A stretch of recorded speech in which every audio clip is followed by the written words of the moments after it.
Hey, everybody. I know this isn't the way that we normally start the show, but we're going to do it this way today. I am Brett Gordon with Businesses Are People Too. And today we are going to talk about Shrek. Oh, no. Actually, we're going to be talking about Hook. And hopefully in the near future here, Brandon will be joining us. I know he was on the road and trying to get to a place where he could log in, but in the meantime, we will do the show without him, and that's all fine with me, because my whole intent of this live and interactive version is to be able to work and communicate with you about the movie and learnings and lessons and so forth that we can gain from the movies like Hook. Hi, Lena. Nice to see you all the way from Sweden. Hey, Brian. Glad you're out there. Absolutely love your comment. And, one of these days, maybe what I'll do is take a lot of the excerpts from these episodes and actually tie them into some sort of a book where we can learn through the movies, through a book. Not exactly one of the types of people that enjoys writing a book. I know it took me like forever to write my thesis when I was in college, but it's definitely something that could be something in the future. Anyhow, as additional people are joining, one square at a time is my way of trying to be able to provide life and leadership tools, skills, lessons, examples, so that we can all learn from what we see in movies to even experiences in my life. I think everybody has I know everybody's got experiences in their life that have led to their belief systems, to their outlook on life, to the way that they conduct themselves in life, the way that we may react or respond to different things that happen, events that happen in our lives. And one of the things that I always say is events are just events. How we respond to them really has to do with our emotions behind those events, the belief systems within us, and how we then perceive what has happened in an event, which is a physical thing. It's something that happened around us. It's something that was said to us. It's something that we experienced. But whether it's right, wrong, good, bad, that's really up to us. It's up to us to determine whether or not something can be empowering to us or disempowering to us. And movies enable us to really be able to also explore these things without us actually having to experience them ourselves. Or they may be something where we actually can relate to something similar that's happened in our life, but maybe in the movie they actually did things differently. They looked at the event as something that was different than the way that we may have perceived it at the times that we experienced in our life. So going into it, one of the things that I want to start off with, it was in the recorded version, but I really do want to bring this out because it's such a important part of my life, and it ties in very well with Peter Banning, who eventually we find out is Peter Pan, and his son Jack, or his children, Jack and Maggie. And it's one of those things that, Brian, I'm sure you're going to be able to relate to this. It's the song from Harry Chapin, Cats in the Cradle. Hi, Claustra, Erica. I am so glad that you're able to join.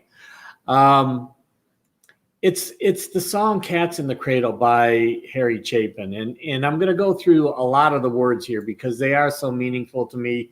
And oftentimes, I it is emotional to me because it really is something that I can relate to in my life, but in an opposite way.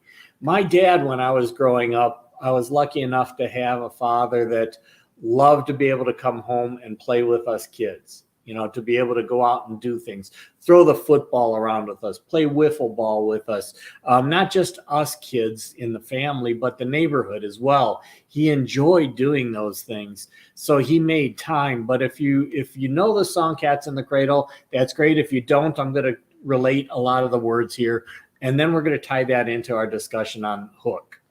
So in the song starts off with, and I'm kind of looking off to the screen here because I need to be able to read those words, but it's, my child arrived just the other day. And then it goes on to say, he learned to walk while I was away.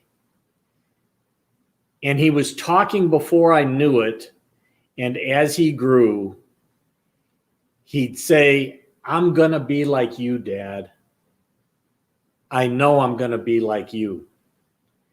And, not everybody has the opportunity to have a great role model as a father or somebody that's a father figure in their life. But oftentimes we see them in movies, we see them and can relate to them. And guess what? We can still bring great father figures into our lives, even though they're not our fathers. They may not even be the father or somebody that we knew when we was a kid. We can look at them as an adult and still have that type of a respect and that type of an influence on us later in life. So here his father is basically saying that, I had a child, but I was on the road or I was away when he started to walk, when he started to talk.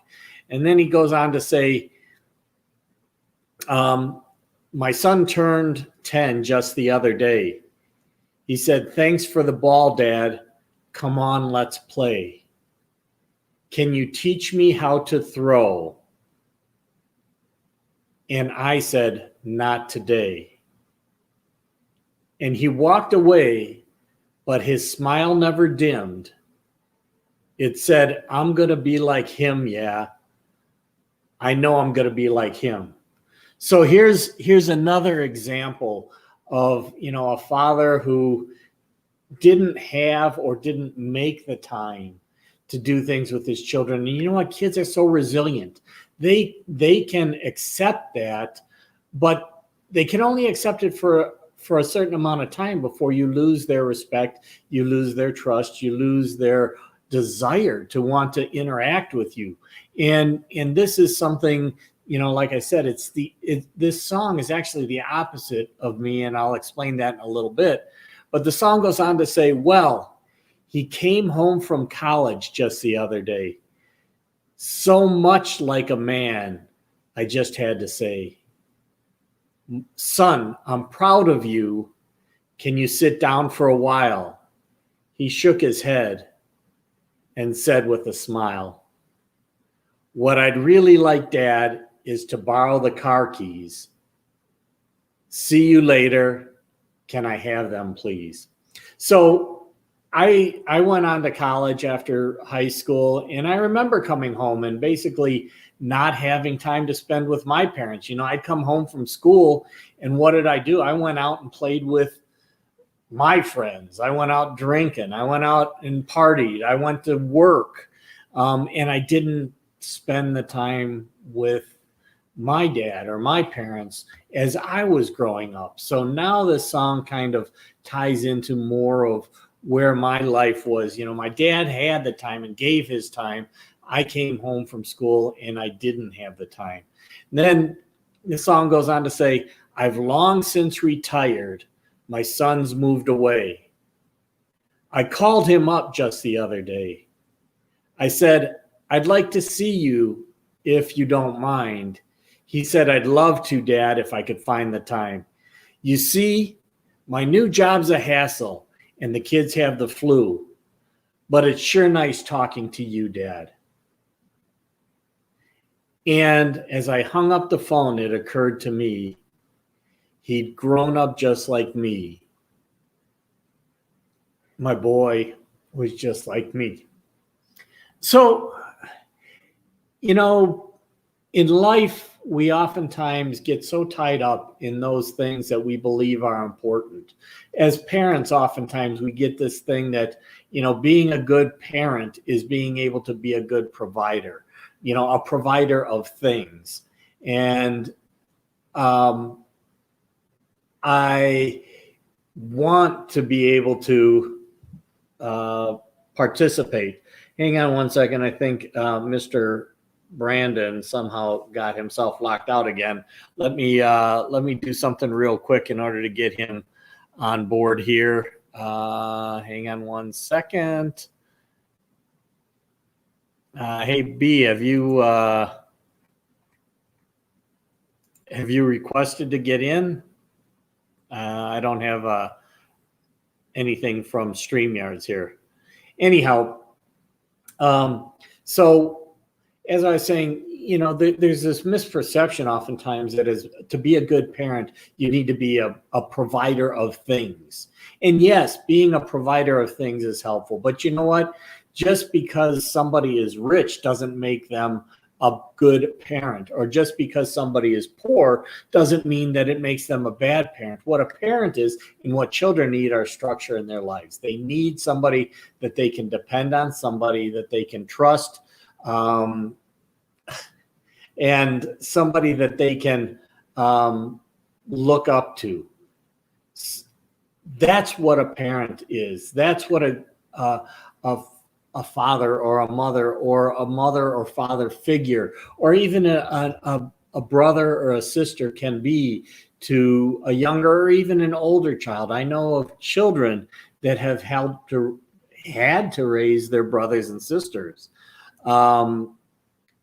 So that is something that we all can learn from. Hang on one second. I just got the request so that I can get Brandon in here. Hang on one second. I'm going to forward you the email with the code.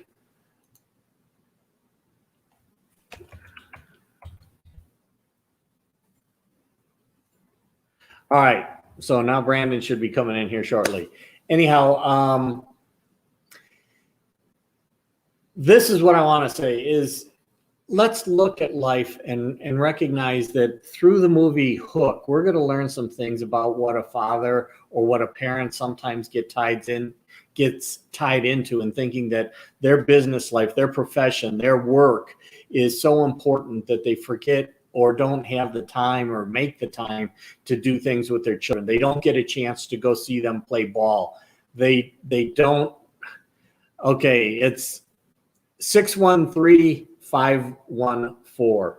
Sorry about that. And we get a chance to be, parents don't oftentimes get that chance or realize just how important it is to make that time for their kids, to be at their child's play, to be able to watch them play baseball, to be able to just be there. When the child comes up to you and says, "Hey, Dad, can I talk to you?" And you say, "Sure." And instead of watching the football game or the soap opera or catching up with the Kardashians or whatever, you actually turn to your child and give them your full attention. That's what the child is looking for. Oftentimes, when you go into a family or a home and the kids are yelling a lot, like "Mom, Mom, Mom, Dad, Dad, Dad," and what they do is they get louder and louder and louder. Why? Because the parents oftentimes have trained them that if you don't like piss me off because you're getting so loud, I'm not going to actually turn and give my attention to you. And this is what happened here in Hook as well. So let me get a little bit into some of the conversations here before I go too far into the story now.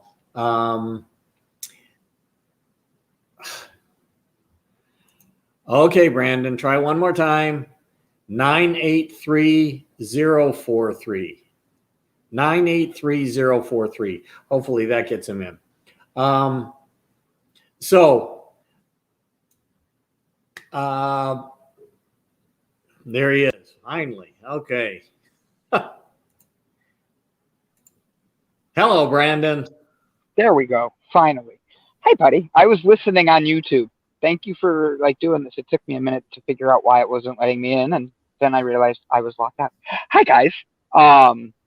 Go back to what you were saying, and I'm all ears and letting you jump in, and I'll come back right when you're ready. All right. So, just got through really talking about Cats in the Cradle and how it really ties into this movie Hook and how it tied into my life. Now going into Hook, as we take a look at, what was going on in the movie, you have Peter Banning, who doesn't know he's Peter Pan to begin with. And he's got 2 kids and he's got this business and he's a bigwig and he's got this respect from his people and his people love him and so forth. But oftentimes he gets so tied up at work that he's not able to give the time to his kids, particularly to his son. At the beginning of the movie, you see Peter Banning actually at his daughter's play, and then he gets a phone call, and his son is like, "Dad, Maggie's up on stage. You should be paying attention to her." And instead, he's on the phone trying to deal with things, but he stays there, or at least he is there during the play. Then he makes a commitment to his son that he's going to be at his son's baseball game. And when that time comes, there's these business meetings that he gets tied up in, and he does not make it to his son's game. And his son knows it. So he actually says to his son, "My word is my bond." And yet he doesn't show up at the game. And that's the first time the son is like, "Oh, your word is your bond. Okay, but you weren't here." So how strong is that bond to your word? And his dad is, he doesn't really recognize that. Peter Banning doesn't really recognize the impact it's having on his son. Anyhow, as we go on, they go over to England to see their grandma, and their grandma is going to get this part of a building named after her and so forth. And we come to find out that she's Wendy from Peter Pan. And she knows that Peter Banning is Peter Pan, but Peter Banning doesn't know he's Peter Pan. And Hook comes in and he kidnaps Peter's children, and Peter doesn't know anything about this whole thing about being Peter Pan. But eventually Tinkerbell comes and basically kidnaps him and says, "You are Peter Pan, even though you don't believe it. I'm taking you here." And she dumps him in with the pirate ship and Captain Hook. And he's given an ultimatum, or kind of an opportunity, from Captain Hook that says, "Peter, if you can fly and touch your children's hands who were in a net up above the mast of the ship, I'll let your kids go." And Peter couldn't do that. He did not. He was no longer in touch with his younger self, with his child self as Peter Pan. And this is another thing that we oftentimes happen to us as we grow older. We have to grow up. How many times have you heard that as you were a kid, or even as an adult? Grow up. You got to be more mature. You can't do what you're doing. Watching movies like The Hook, or going to Disneyland, or doing things that are outrageous is not acceptable because you're not grown up. Well, you know what? Oftentimes when we grow up, we lose that childhood innocence, that childhood desire to learn, to explore, to try new things. And this is part of what I think this movie in particular, this version in Hook, tells us, is that, when you lose touch with your childhood, you lose a very big part of your life. Now, some people's childhoods are not oftentimes remembered as something that I want to remember. There could have been a lot of trauma in their life, so forth. that's not to say to completely lose what you did as a child. Remember that. And in fact, like I said at the very beginning, events are just events. The meanings that we placed on an event is our choice. Now, that being said, even if the event and the meaning we placed on it from back when we were a kid was disempowering, we can consciously look for what we learned from those things and that we can pass on along to our children or others so that they don't necessarily have to experience that event, or they can look at it in a different way than they are. And that's where you can get a disempowering meaning switched over to an empowering meaning that you can then use to help others so that they don't necessarily have to experience that trauma. And if there are good things that happened in your life, remember them. I guarantee even in terrible lives as children, there were times. They may have been few and far between. You may not even remember them because there wasn't as much emotion behind it. But there were times that you did have something that was good and empowering to remember. Focus on those. And when you so do that, jumping in, I love you. So focusing on those are important. And you were hitting so many points, and I usually jump in. And because I was late, I'm like, I'm going to listen before I say a word. I made it 5 minutes before I even tried to say anything. So be proud of me. But I love what you're saying about it, because with Peter Pan, when he got there, he couldn't fly and touch his kid. With Robin Williams, and we all know Robin Williams is like the one of the biggest things. Actually, it's funny. I say Robin Williams. Brett says, who is your reason you like this movie so much? Who is my what's his name? The actor you like so much. Hook. What's his name? Oh, Dustin Hoffman. Yeah, you were saying how much better he is, like how he makes the movie. I think he does a great job at being many different characters. I think he's amazing. I love Robin Williams for who Robin Williams is. Oh, I mean, just in general with this movie, them together. Oh, okay. Yeah. So we were talking about it, and he was saying how he is such a captivating one. But I think that when you're connecting with your inner child, the part that we all forget we have, like Peter was doing, we forget about that. And we forget that maybe we could have flown at one time, and then all of a sudden we lost it. I mean, how do you go back and heal those wounds, especially being somebody that you want to do that at the most pivotal time? So Peter Pan is something that can touch you from your age to my age and be like, how do I heal these wounds so I can fly again? Because we all want to fly. Last thing, hold on.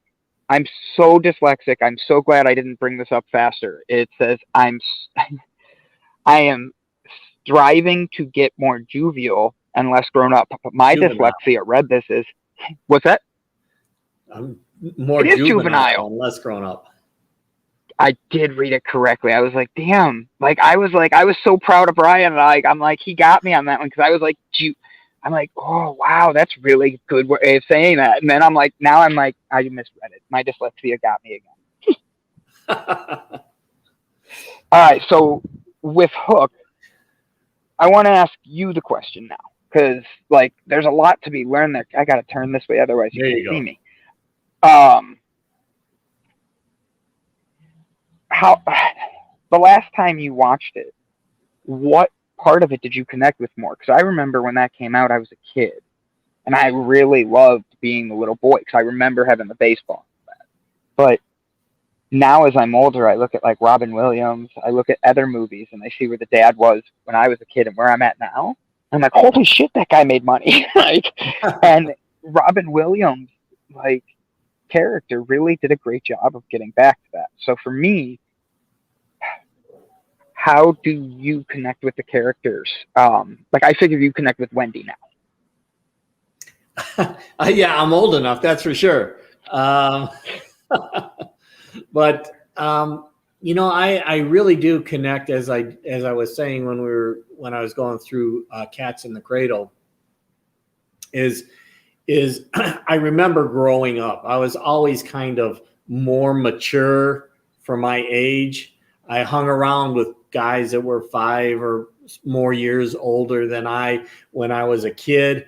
My perception of what I needed to be as a kid was, really good in school, to be able to excel, to be able to do these things. And then, from there, I went on to the military immediately after college and was the, mature officer. Even though you're 22 years old, you're put in charge of units of X number of people. Many, if not most, well, let's just say many are older than you, especially your senior NCOs that you're learning from.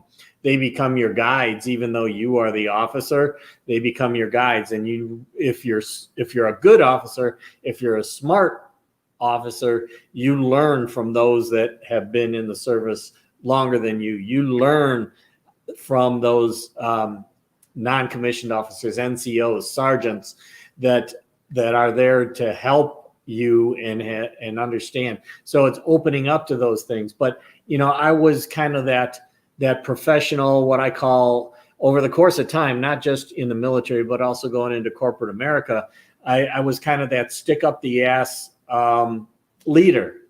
Not that I didn't have empathy or connect with my people, but that I felt that I needed to maintain a certain aura or a certain perspective on things, or have people view me in a certain light that was more mature. And I did find that, maintaining my cool, maintaining my presence without getting emotional, helped me to manage challenging environments. And I lived in stressful environments from the time I got in the military, and I love it.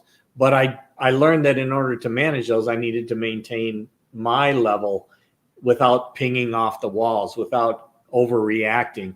And what I did is then help to bring others down into a way that they could work with the situation as opposed to react to a situation.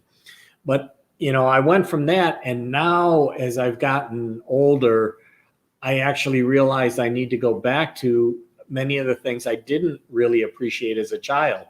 And this is why I really love watching movies like Hook, and I love going to Disneyland, and I love Harry Potter, and these things are ways for me now to kind of regain touch with my childhood, and regain my imagination, which oftentimes we lose as we get older.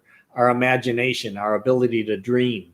These are the things that I recognize and connect with in Hook, because that's exactly what Peter Banning was going through as he progressed from being the businessman to the father who didn't connect with his kids, to the father who was trying to connect to his kids, to finally the father that regained the respect of his kids.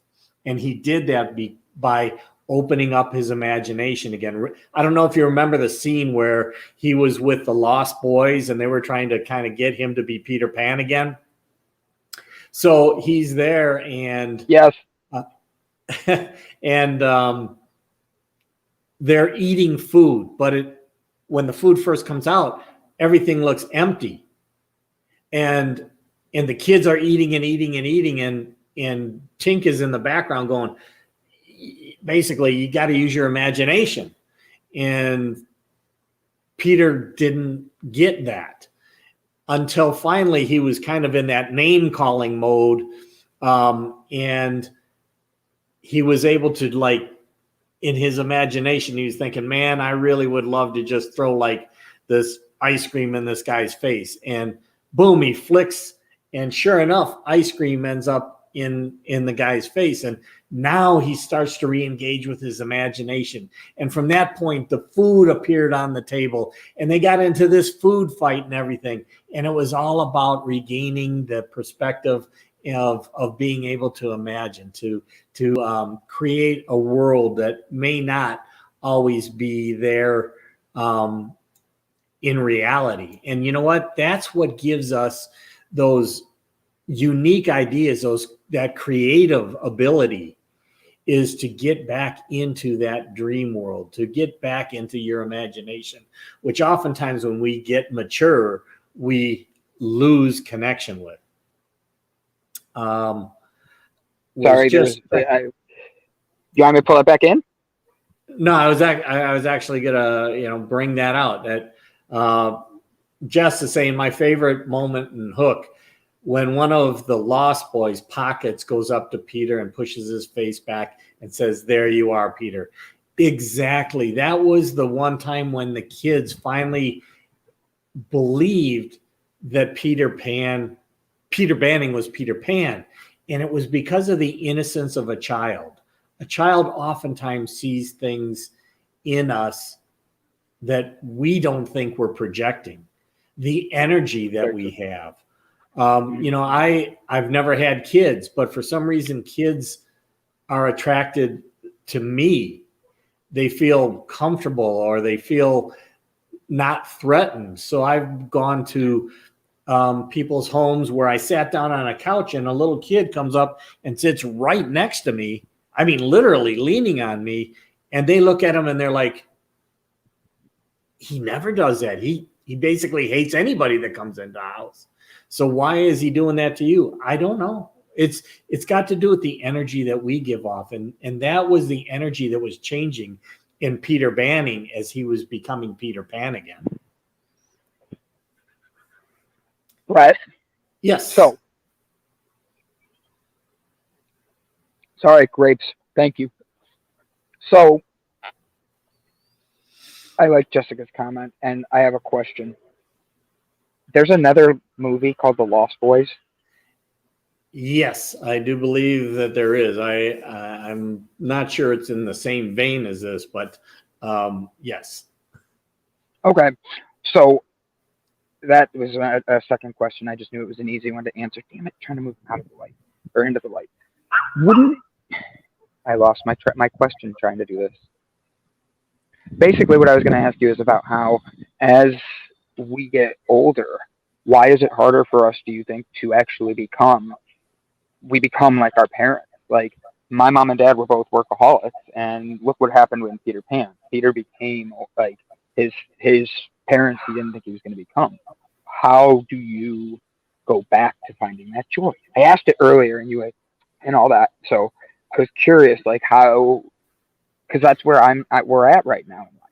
Everybody's feeling this energy we talked about earlier, and there's anxiety there, and we're all wanting to see this next big thing happen. What is it? And then how do you keep building it? Because you got to be an adult still, but a child shall lead us. Shall lead them. Right. So, childlike faith. And childlike imagination. And I like that better. Yeah. And that's,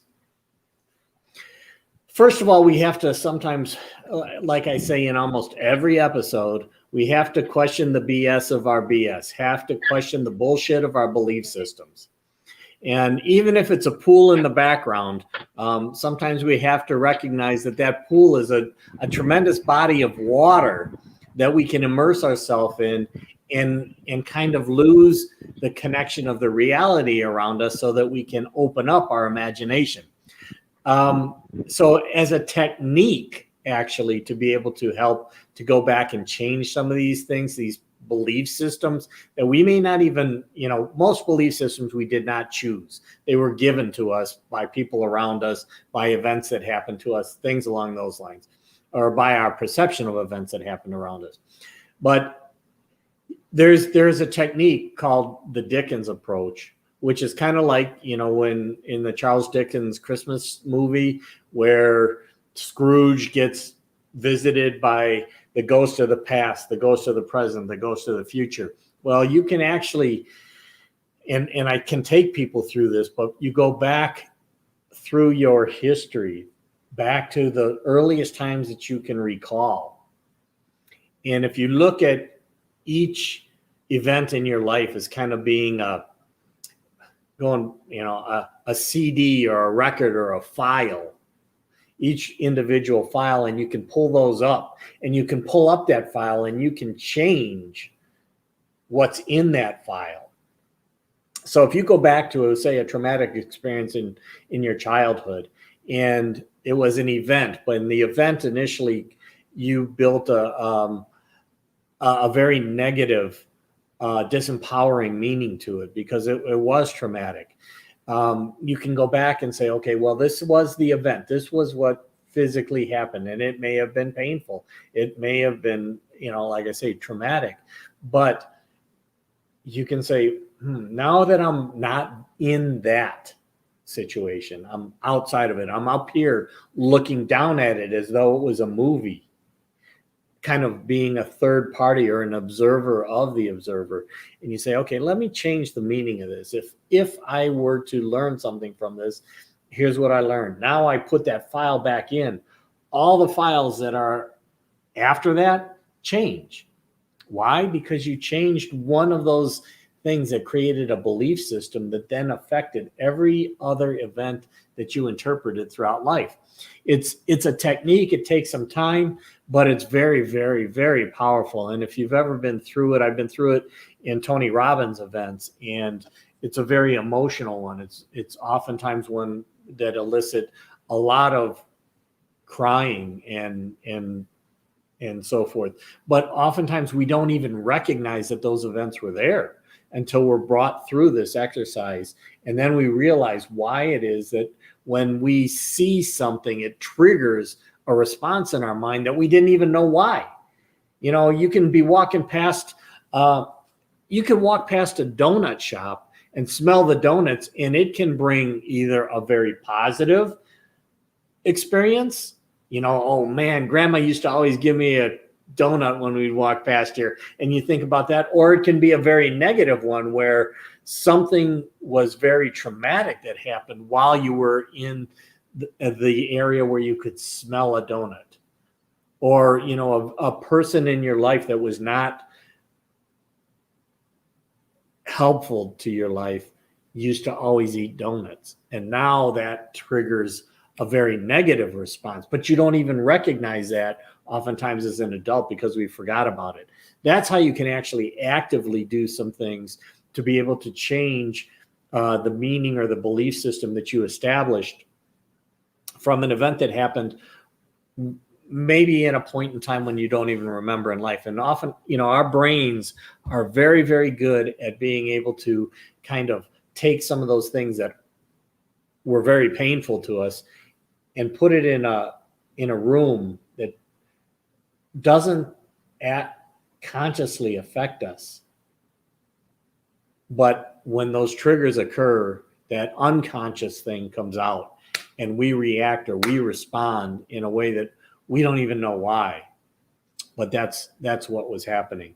And, this is the same kind of thing that could have happened if Peter had not gone back and actually rescued his kids from Hook.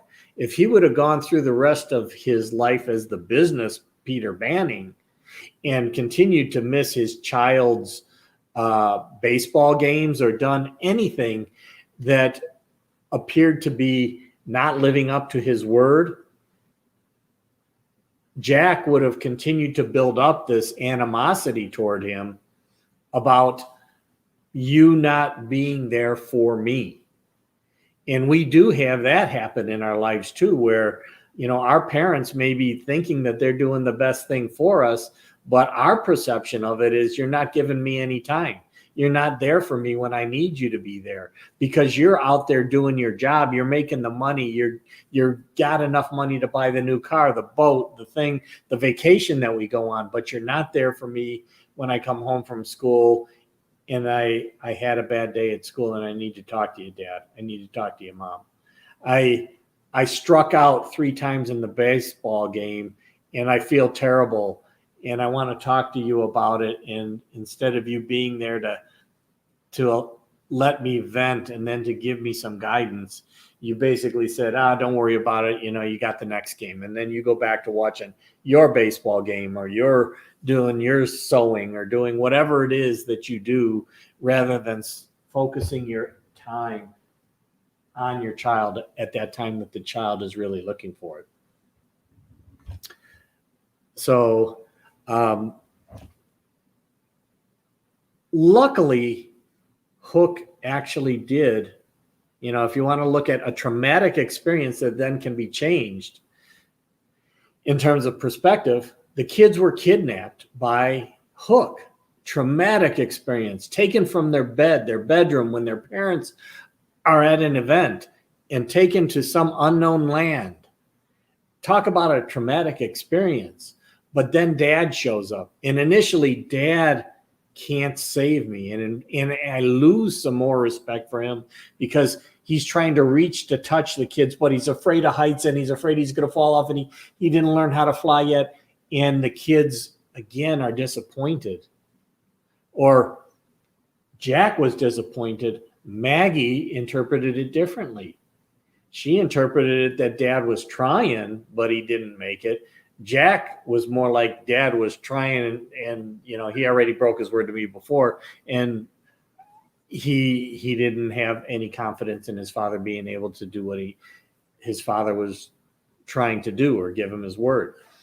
So here's a traumatic event that eventually, because Peter does get back in touch with his childhood imagination, and because he does learn how to fly again, and because he can go against Captain Hook, and because, if you remember the one scene when this is a turning point in the movie as well, Peter is going to steal Captain Hook's hook, which was sitting next to him when Hook created a baseball game for Jack to play in so that he could give Jack the event that he so wanted his father to see.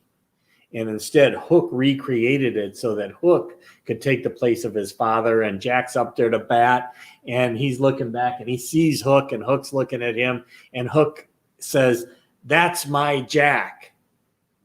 And Peter's there trying to grab the hook, which is what they were trying to steal away. And he's like, "No, that's my Jack.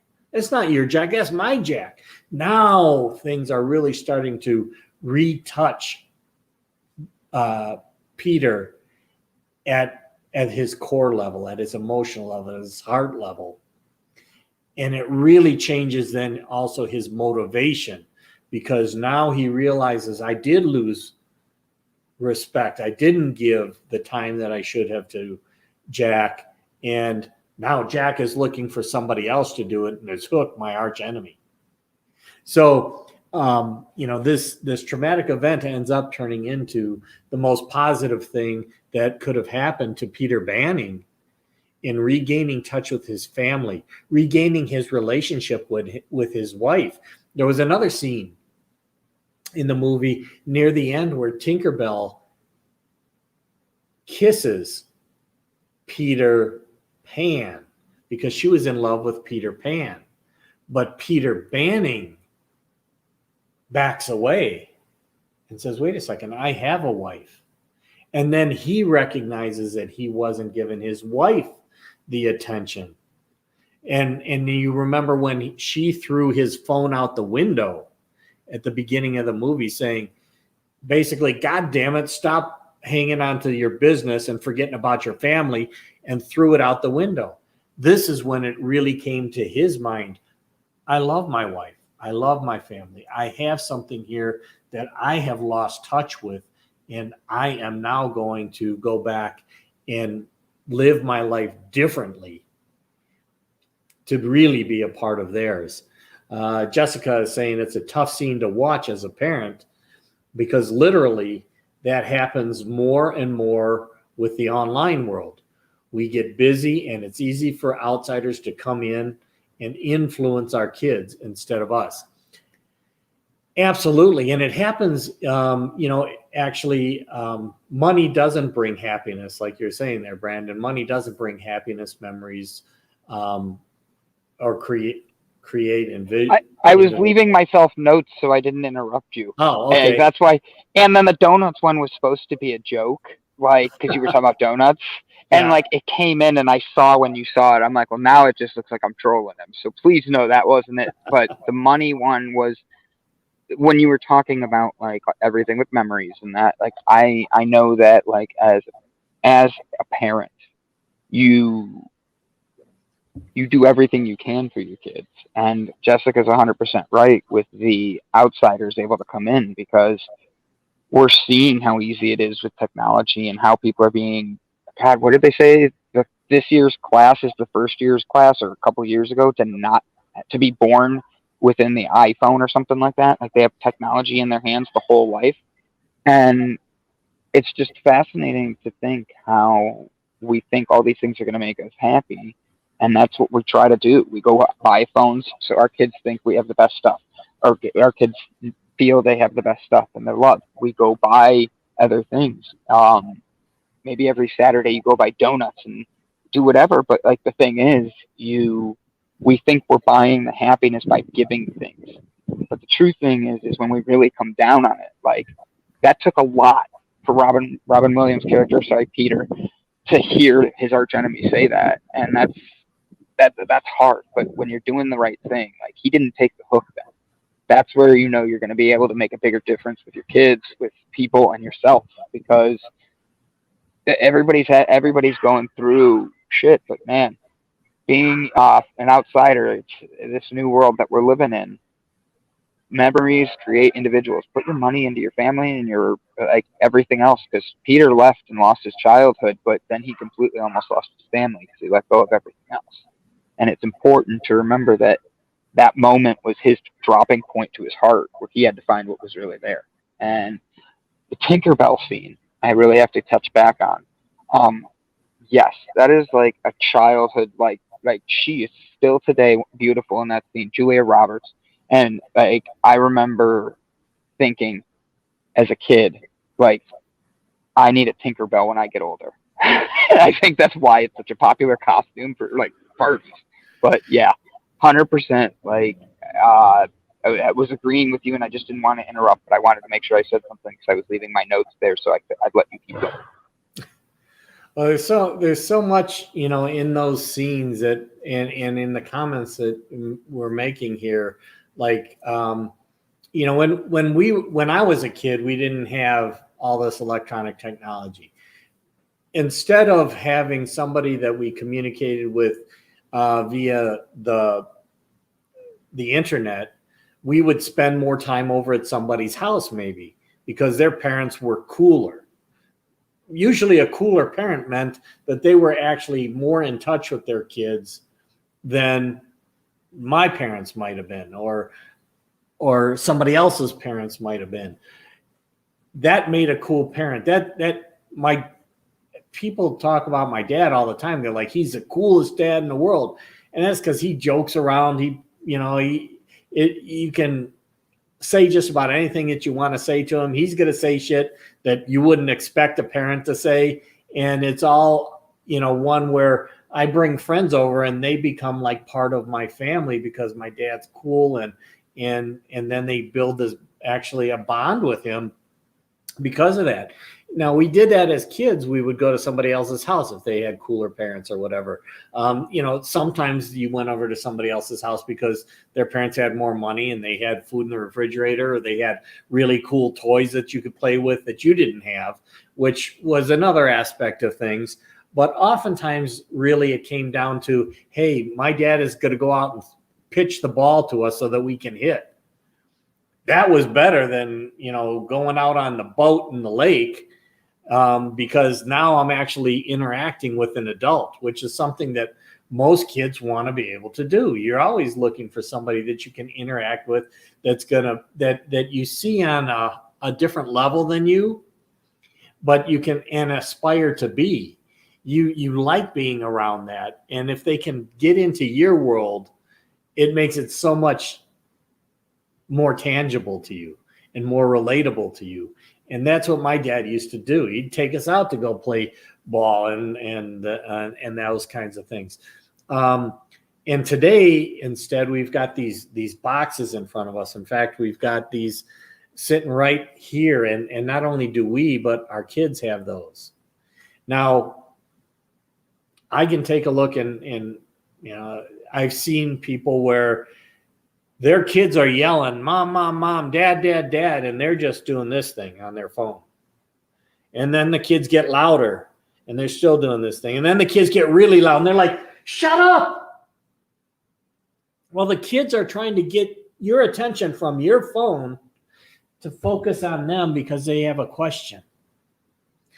And that, again, goes back to how parents train their kids to scream and holler oftentimes, because they're trying to get you to break your attention from this to be able to actually look at them and answer their question, or to participate in their lives.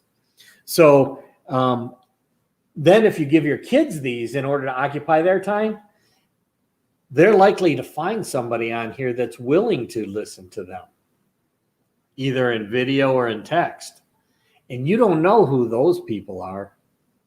In fact, that's how a lot of these child molesters groom children to meet them, because they're paying attention to them while interacting with them on the phone. My mom and dad don't do that. They don't give me any attention, but if I do this here, they are. Then they say, hey, can I meet you? Oh, yeah, because I trust you. You're actually talking to me. My mom and dad aren't. So I'm going to go find somebody who will. This is one of those things that happen when outsiders come in to influence our kids' lives. They may not be molesters. They may be just presenting their views on life, which may or may not be in line with yours, may or may not conflict with yours, and yet they enter your children's lives through the device you gave your child in order to kind of keep them occupied so that you didn't have to pay attention to them. It's a very interesting world that we're in, and it's one that we have not, as adults, and I don't think I guarantee we as a society have no clue how to really deal with this new world.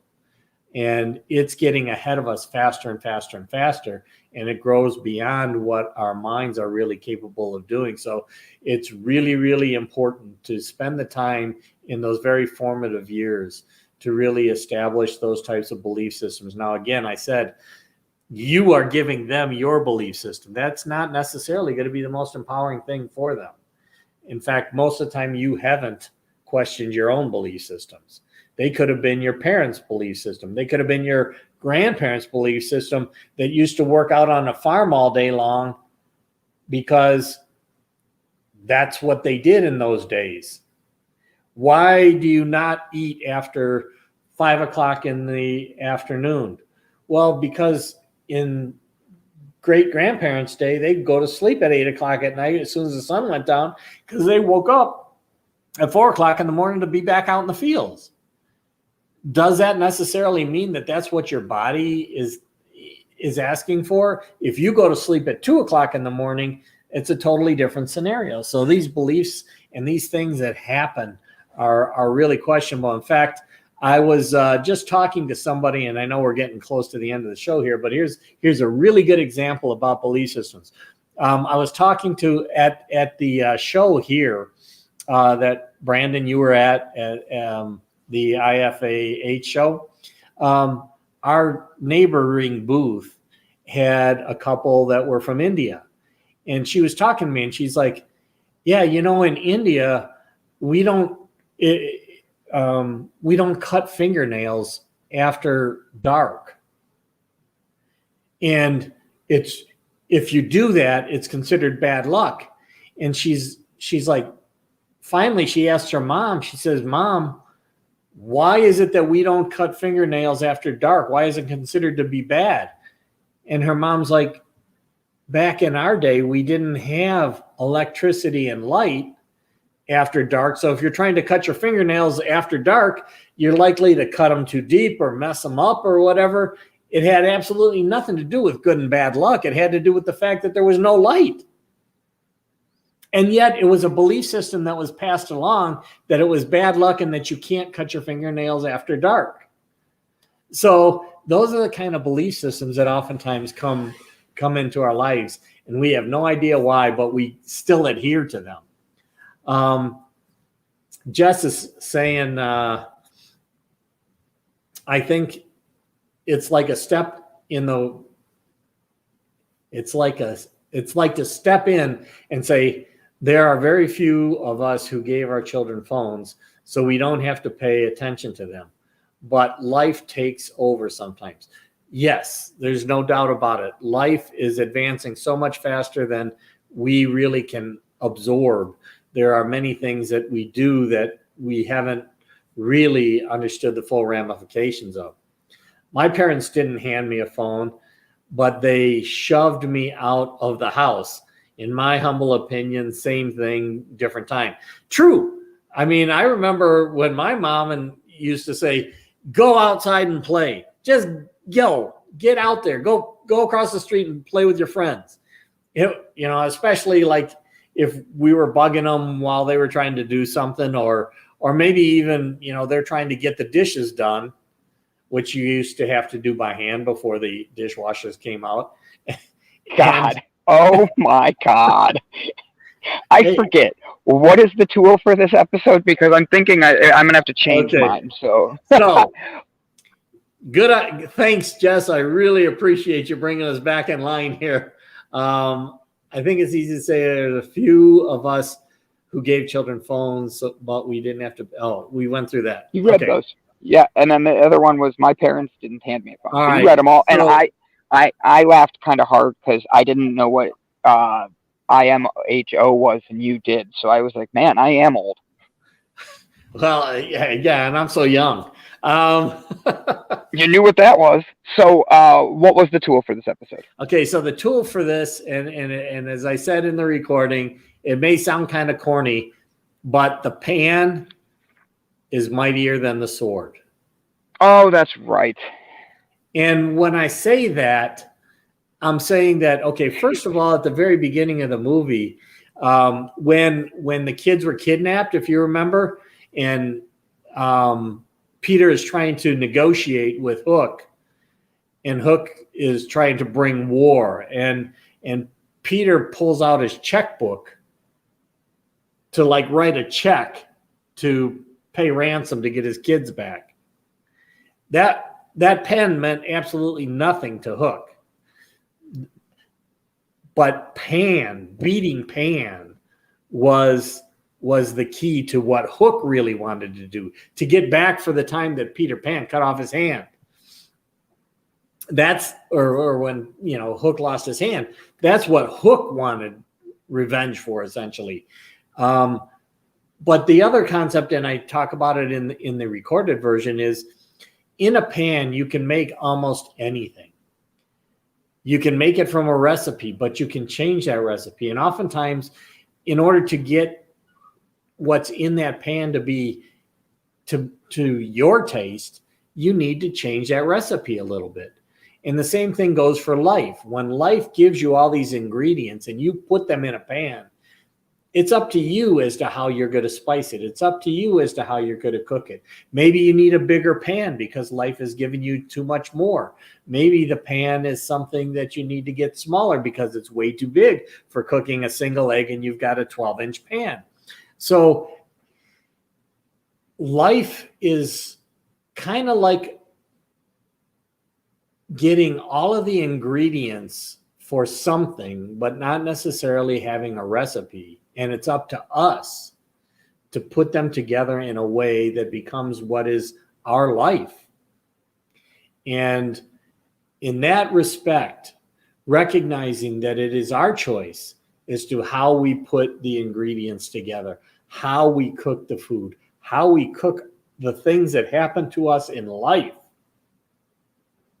that the pan really becomes mightier than the sword.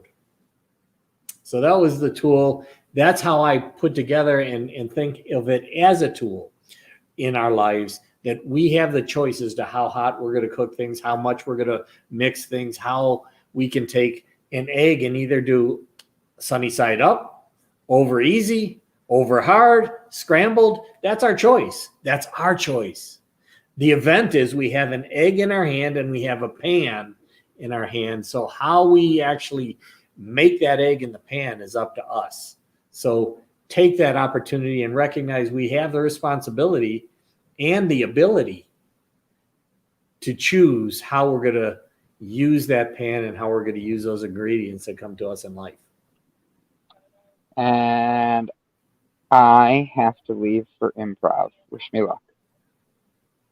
What? I have my improv class tonight. Oh, okay. Well, it is 4 o'clock. It is my 7 time, o'clock. 7 o'clock your time. And we have gone an hour. I hope this has been really helpful to people. again, we have the recorded version that Brandon and I went through, and other lessons came out and were brought out in there.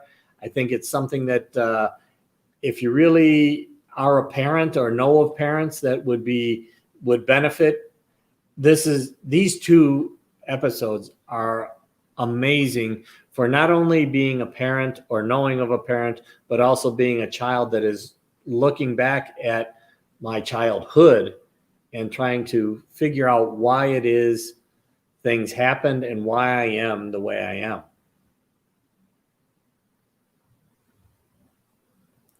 All right, everybody.